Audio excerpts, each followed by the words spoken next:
तर hi friends, स्वागत आहे आमच्या यूट्यूब चॅनलमध्ये. फायनली दुकानचं ओपनिंग झालेलं आहे आणि बरेच दिवस झाले मी व्हिडिओ पण अपलोड केला नव्हता यूट्यूबवर. तर आता वेळ मिळाला आहे. आजच दुकानचं ओपनिंग झालं आहे अक्षय तृतीया या मुहूर्तावर. तुम्हाला दुकान दाखवतो. पूर्ण सजावट डेकोरेशन कशी झाली ते बघून तुम्ही व्हिडिओमध्ये कमेंट नक्की करा आणि व्हिडिओला लाईक नक्की करा. तर इथून पुढे आपले व्हिडिओ डेली अपलोड होईल. तुम्हाला मी डेकोरेशन दाखवतो.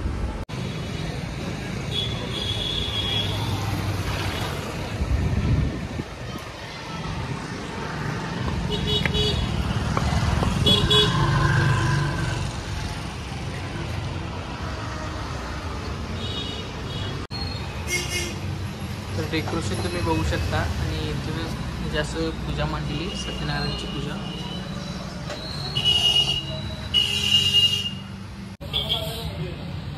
तर डेकोरेशन तुम्ही बघू शकताय, आपण स्वतः केले. बलून वगैरे आपणच लावले. फर्निचर बघू शकता तुम्ही, डिझाईन कसं झाले. कमेंटमध्ये नक्की सांगा. अजून मटेरियल लावणार आहे आपण.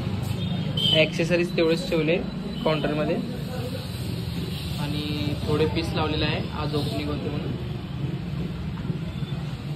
तर इथं अजून लोगो येणार आहे आपला.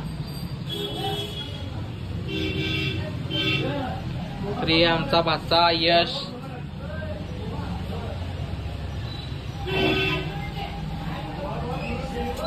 तर मित्रांनो, डेकोरेशन वगैरे फर्निचर कसं वाटलं तुम्हाला कमेंटमध्ये नक्की सांगा आणि आमच्या व्हिडिओला लाईक नक्की करा आणि चॅनलला सबस्क्राईब नक्की करा. भेटूया पुढच्या व्हिडिओ.